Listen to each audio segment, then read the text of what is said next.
UDF സുനാമിയിൽ കപ്പൽ തകർന്നു. തകർന്ന കപ്പലിൽ അവശേഷിച്ചത് ക്യാപ്റ്റനും 6 മന്ത്രിമാരും.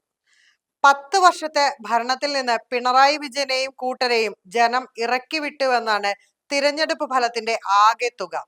BJP-യേക്കാൾ ഉറക്കെ വർഗീയത പറഞ്ഞ കേരളത്തിന്റെ സാമുദായിക ഐക്യം തകർക്കുന്നവരെ ഒപ്പം കൂട്ടിയ പിണറായിസത്തിനേറ്റ കനത്ത തിരിച്ചടി കൂടിയാണ് ഈ തിരഞ്ഞെടുപ്പ് ഫലം. കമ്മ്യൂണിസ്റ്റ് ഉരുക്കുകോട്ടയായ ധർമ്മടം മണ്ഡലത്തിൽ 5 റൗണ്ടിൽ പിന്നിൽ പോയ പിണറായി വിജയൻ ഇനി CPM-നെ നയിക്കുമോ എന്നാണ് രാഷ്ട്രീയ കേരളം ചോദിക്കുന്നത്.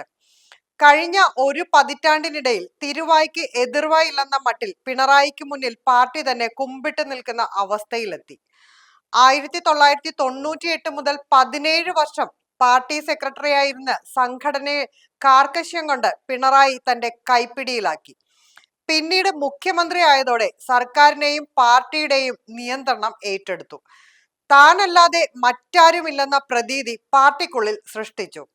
വെല്ലുവിളികളെ അടിച്ചൊതുക്കിയും വിമർശനങ്ങളെ നിശബ്ദമാക്കിയും പിണറായി പാർട്ടിയിൽ സർവാധികാരിയായി. 2021 ഭരണ തുടർച്ചയോടെ പാർട്ടിക്ക് അതീതനായി മാറി. വ്യക്തികൾക്കപ്പുറം പാർട്ടിക്കായിരുന്നു CPM പ്രാധാന്യം നൽകിയിരുന്നത്. എന്നാൽ കഴിഞ്ഞ 10 വർഷം കൊണ്ട് പിണറായി വിജയൻ എന്ന ഒരൊറ്റ വ്യക്തിയിലേക്ക് പാർട്ടി ചുരുങ്ങിയെന്നാണ് രാഷ്ട്രീയ നിരീക്ഷകർ വിലയിരുത്തുന്നത്. EMS, AKG എന്നിവരുടെ കാലത്ത് അവർക്ക് ശേഷം ആര് എന്ന ചോദ്യം ആരും ചോദിച്ചിരുന്നില്ല. EMS ഉള്ളപ്പോൾ തന്നെ നയനാരും അച്യുതാനന്ദനും നേതൃത്വത്തിലേക്ക് ഉയർന്നു വന്നവരാണ്. എന്നാൽ പിണറായി ഘട്ടത്തിൽ അത് മാറി. CPM-നെ സംബന്ധിച്ചിടത്തോളം പിണറായിക്ക് ശേഷം ആര് എന്നത് ചോദ്യചിഹ്നമാണ്. നിലവിലെ സാഹചര്യത്തിൽ പിണറായിയുടെ ശബ്ദമായി പ്രവർത്തിക്കുന്ന MV ഗോവിന്ദന്റെ നേതൃത്വത്തെക്കുറിച്ച് തന്നെ സംശയങ്ങൾ ഉയരുന്നുണ്ട്. കമ്മ്യൂണിസ്റ്റ് പാർട്ടിയിൽ മുഖ്യമന്ത്രിയേക്കാൾ പ്രാധാന്യം പാർട്ടി സെക്രട്ടറിക്കാണ്. കോടിയേരിക്ക് ശേഷം സീനിയറായ EP ജയരാജനെ പരിഗണിക്കാതെ MV ഗോവിന്ദനെ ആ പദവിയിലേക്ക് നയിച്ചത് പിണറായി വിജയനാണ്. തെരഞ്ഞെടുപ്പ് ഫലം പുറത്തു വരുമ്പോൾ പാർട്ടി പ്രവർത്തകർ പോലും തുറന്നു സമ്മതിക്കുന്ന കാര്യം MV ഗോവിന്ദനെ പോലൊരു ദുർബലനായ സെക്രട്ടറിയുടെ സാന്നിധ്യമാണ്. തെരഞ്ഞെടുപ്പിൽ നേരിട്ട കനത്ത തോൽവിയുടെ പശ്ചാത്തലത്തിൽ പിണറായി വിജയൻ പദവികളിൽ നിന്ന് മാറി നിൽക്കാനാണ് സാധ്യതയെന്നാണ് രാഷ്ട്രീയ നിരീക്ഷകർ വിലയിരുത്തുന്നത്. 2016 VS അച്യുതാനന്ദന്റെ മുഖം കാട്ടിയാണ് ഇടതുപക്ഷം വിജയിച്ചത്.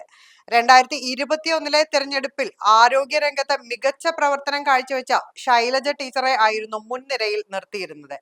എന്നാൽ ഈ തെരഞ്ഞെടുപ്പിൽ പിണറായി വിജയന്റെ മുഖമാണ് പാർട്ടി മുന്നോട്ട് വെച്ചത്. പാർട്ടിയും മുന്നണിയും 8 നിലയിൽ പൊട്ടുകയും ചെയ്തു. LDF-ന്റെ ഈ ദയനീയ പരാജയത്തിന് കാരണവും അതുതന്നെയാണെന്ന് കരുതുന്നവരും പാർട്ടിയിലുണ്ട്. നാളെ തെരഞ്ഞെടുപ്പ് അവലോകനം നടക്കുമ്പോൾ പരാജയത്തിന്റെ ഉത്തരവാദിത്വം പിണറായി വിജയൻ ഏറ്റെടുക്കേണ്ടി വരും. ഇതുവരെ ശബ്ദിക്കാൻ ധൈര്യമില്ലായിരുന്ന നേതാക്കൾ ഇനി ചിലത് തുറന്നു പറയുകയും ചെയ്യും. ഈ തെരഞ്ഞെടുപ്പ് തോൽവി പിണറായിസത്തിൽ നിന്ന് മാറി നഷ്ടപ്പെട്ടു പോയ ജനകീയ അടിത്തറ പാർട്ടിയിലേക്ക് തിരിച്ചു പിടിക്കാൻ ആവുമെന്നാണ് പൊതുവിലുള്ള വിലയിരുത്തൽ. ഈ കനത്ത തോൽവി പിണറായി വിജയനെ രാഷ്ട്രീയ വനവാസത്തിലേക്ക് നയിക്കുമോ അതോ വീണ്ടും പാർട്ടി നേതൃസ്ഥാനത്തേക്ക് തിരിച്ചെത്തുമോ എന്നാണ് രാഷ്ട്രീയ കേരളം ഉറ്റുനോക്കുന്നത്. നാളത്തെ അവലോകന യോഗത്തിൽ പിണറായി മൗനം വെടിയുമെന്നാണ് പ്രതീക്ഷ.